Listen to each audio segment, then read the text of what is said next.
The reading today is from Lamentations chapter 3, verses 25 through 33. The steadfast love of the Lord never ceases.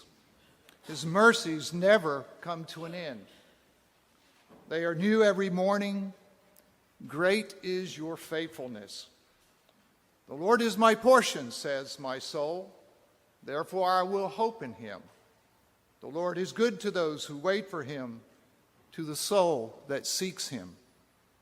It is good that one should wait quietly for the salvation of the Lord.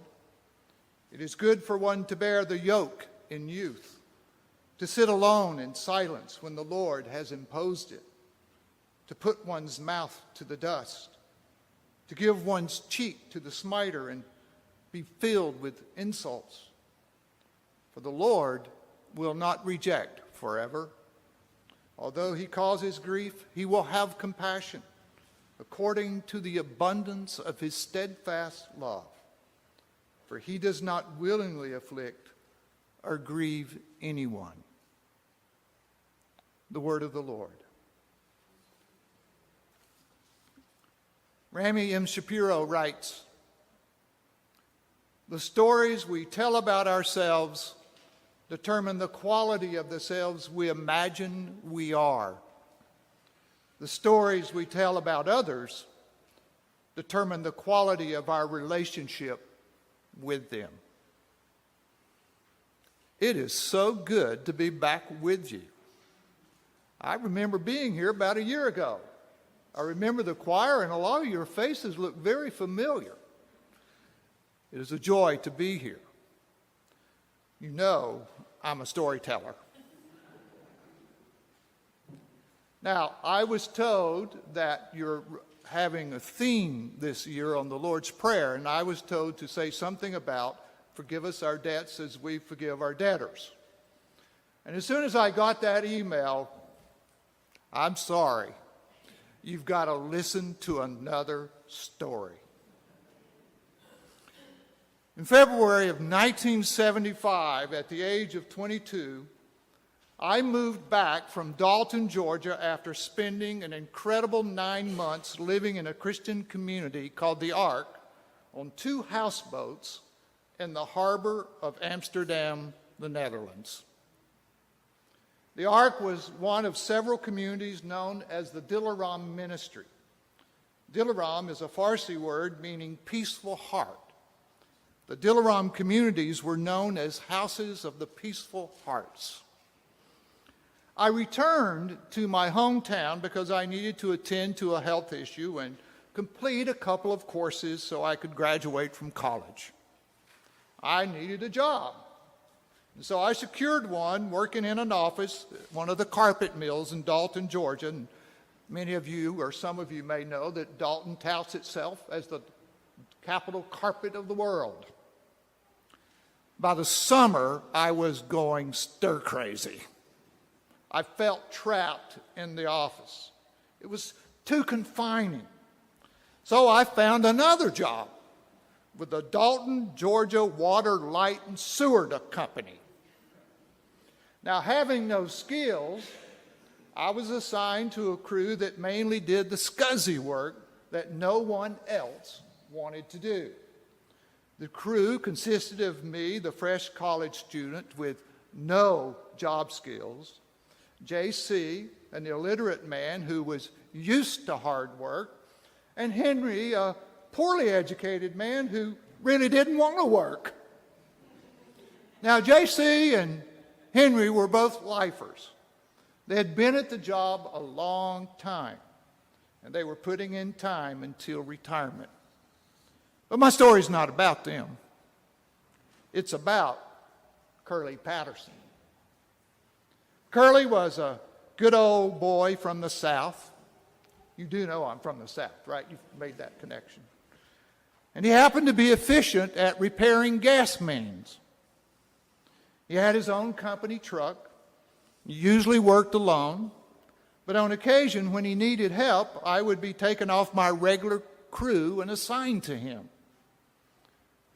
Now, I need to be kind in saying this, but I grew up in a faith tradition that saw the world in black and white. There was little room for gray areas in my tradition. Some people were in, and some people were out. The tradition was efficient at determining who was held in God's grace and who was doomed. Now, Curley Patterson, based on my early cultural religious training, personified a sinner. Every other word that came out of his mouth was a curse word. I'd never heard anything like it, Ray, until I started playing golf. He dipped snuff, and for so long that his teeth were rotten and there were always seemed to be a dribble of dark liquid coming out of the side of his mouth. And he also drank. In the glove compartment of his truck, he had a bottle of vodka, whiskey, sour mash, something to ease the pain of living. And on more than one occasion, I watched him take a satisfying wee dram from that elixir.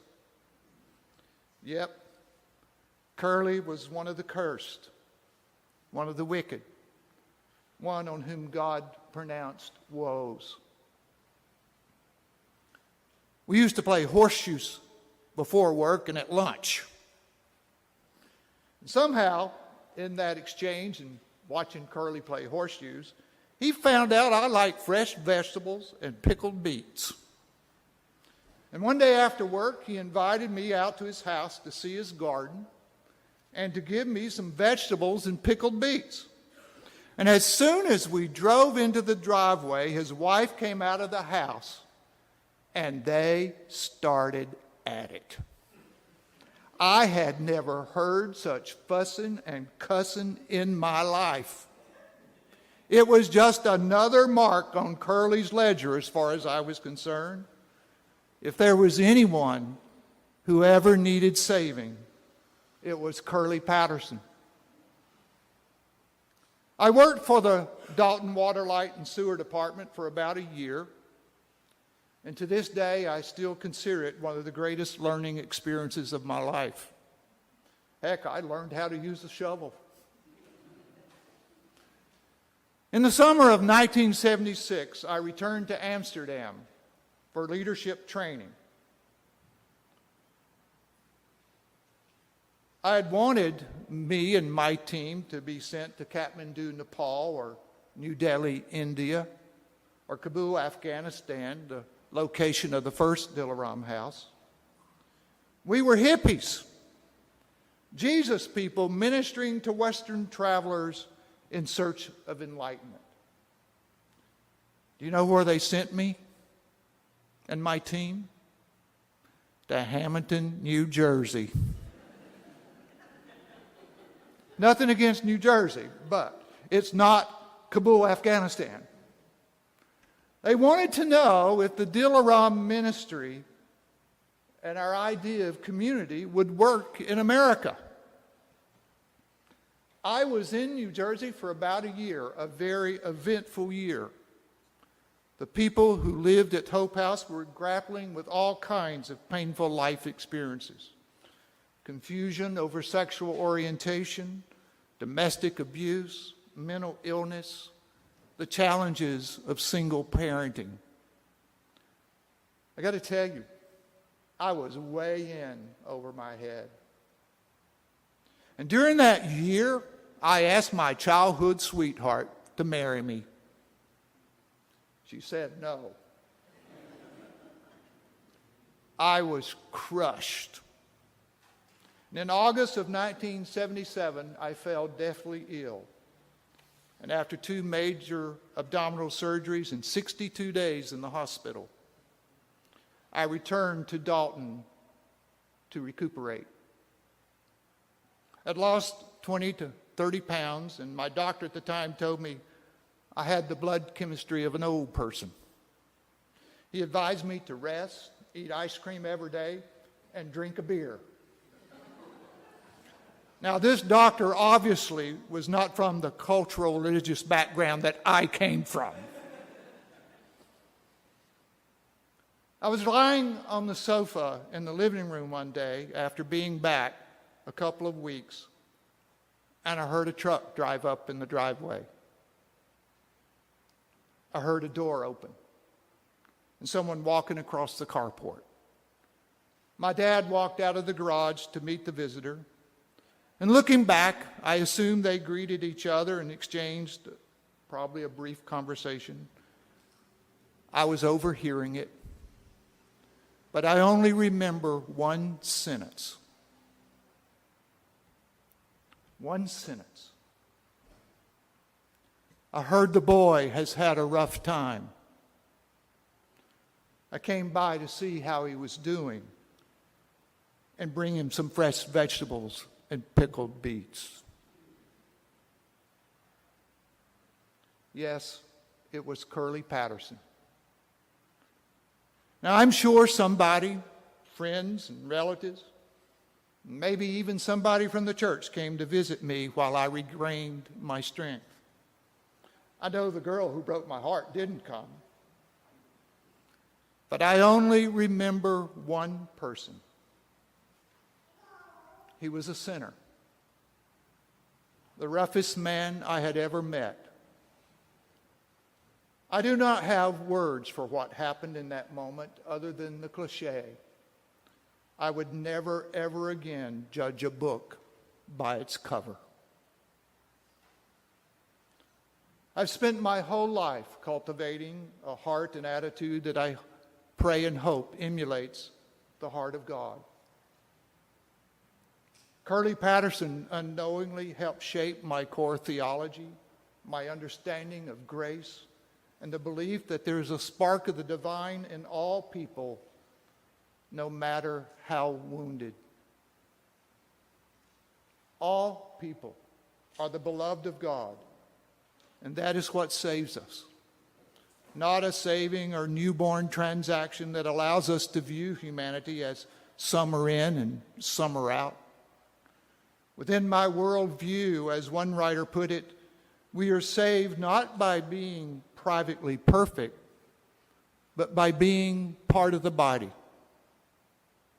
And I cannot remember who said this, but the writer says it this way. Grace in the person of Jesus Christ emerges incarnationally. God sits high, but looks low. Now, I don't want you to be confused by that sentence. I'm not thinking of Curley as the one who sits low. It could just as well be the young man who was trained to judge harshly. Curley Patterson did not need my forgiveness. I needed to forgive myself. Frederick Putner says it beautifully. We should remember in our prayers the foolish ones, the shy ones, and the overbearing ones, the broken ones and the whole ones, the despots and tosspots and crackpots of our lives, who in one way or another have been our particular fathers and mothers and saints. As I told you last year, about 6 years ago, before I retired, I attended a workshop on storytelling. I took away from the training 3 things. Do you remember them? A good story has to be yours. It has to be true, and it's told to connect the listener to their own story. I sincerely hope my story has connected you with your journey. Maybe there is a Curley in your life. Let us take a moment of silence. And in that silence, I invite you to scan your life and to remember the Curley in your life. Call the name aloud if you wish. These are the people who shaped our understanding of God's grace and love, and in doing so, help make us who we are today. Today we remember and we give thanks. Let us be in silence.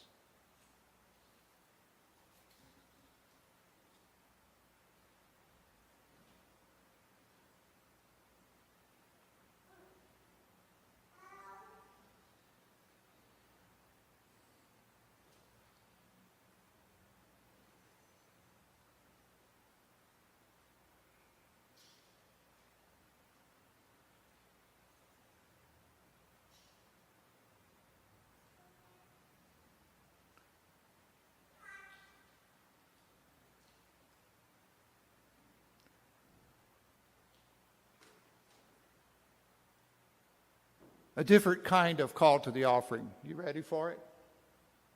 I'm seeing if I have the courage. Never think evil thoughts of anyone. It's just as wrong to think as to say.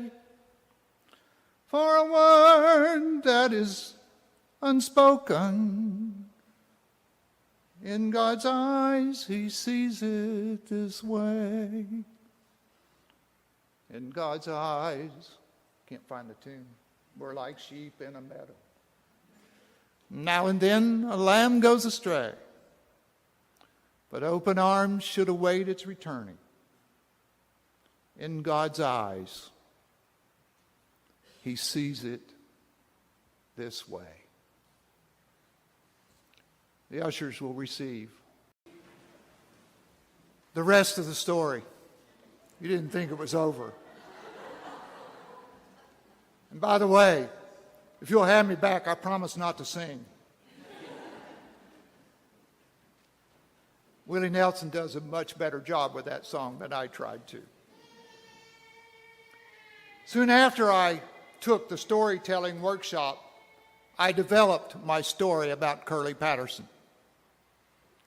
In so doing, I began to wonder what happened to Curley. It had been over 40 years. I did not know his first name. I only knew him as Curley. And by the way, my father was known as Curley, but no one has ever called me Curley. I did not know his first name. I only knew him as Curley. And it had been a long time since he drove into that driveway. I assumed he had died, but was not sure. I looked for him on the internet. I looked for him in the obituaries in the Dalton Daily Citizen News. I went to the Dalton Utilities, which was now the name of what had been the Water, Light, and Sewer Department. And sadly, no one I talked with knew how to access records from the 1970s. My mother is now 92 years old, and for the past 4 years, I visit Dalton twice a year to help my brother with her care. In the fall of 1922, I was relaxing at my brother's, and my mother and brother both live in the same condo complex, and the phone rang, and it was my mother. David, the home health nurse is here, and the plumber just arrived to fix the leaky faucet in the kitchen. I'm overwhelmed. Can you come down and deal with the plumber? I left immediately. I made my way to her condo, opened the door, and walked past the home health nurse and my mother in the living room into the kitchen. There was a big open space between the living room and the kitchen. I engaged the plumber and his wife, and by the time I had arrived, they had pretty much finished the repair. I'd talked to the plumber before, and so I asked, "Do you live in the condo complex?" And he replied, "No, I live in South Dalton."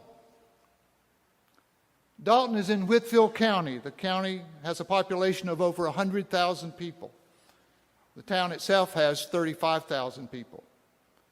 When the plumber said South Dalton, my heart leaped. That was where Curley was from. Maybe they knew him, I asked myself. Did you ever know a Curley Patterson? I asked the plumber. He thought for a second or two and said, "No, I don't think I've ever heard that name." He turned to his wife, "Honey, did you ever know a Curley Patterson?" And a voice came from the living room. Curley Patterson's my father. It was the home health nurse. I immediately went into the living room. I was a little emotional.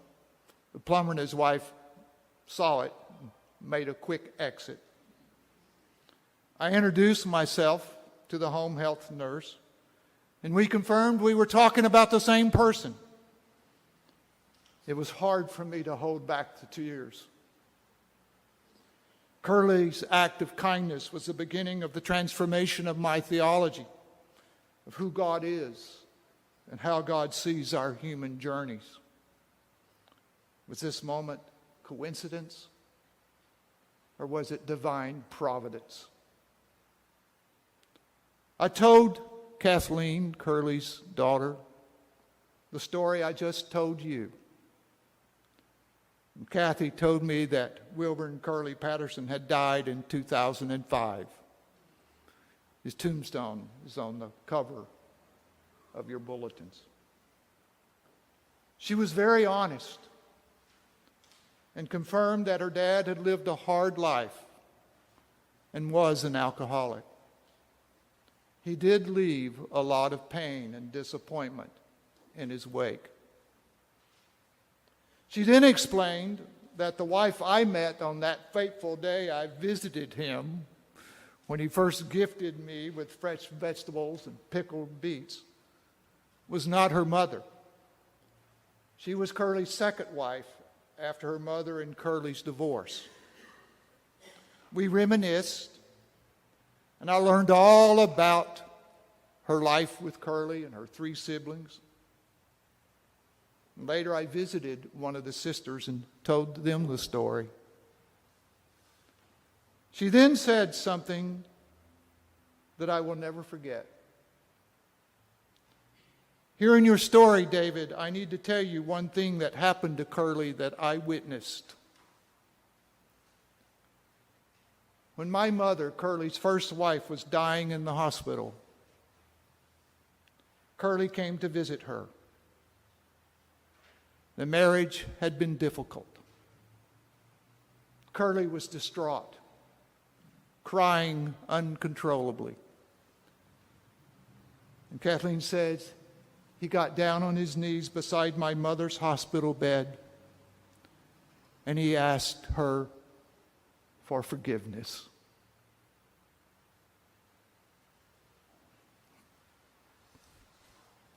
Kathleen looked me in the eye and said, David, I want you to know my mother forgave him.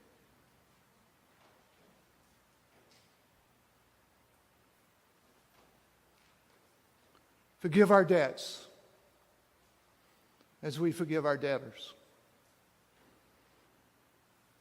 Someday I hope to ask Curley in the next life what his wife's forgiveness meant to him.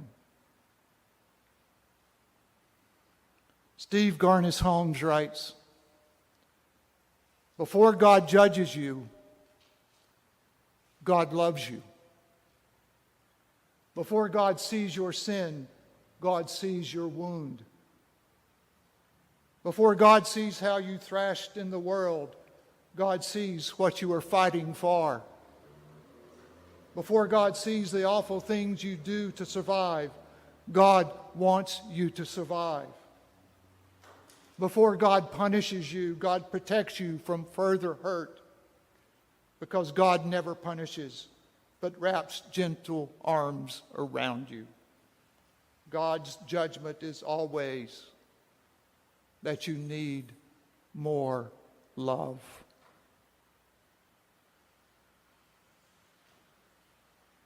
Let us join together in singing our closing hymn, Amazing Grace.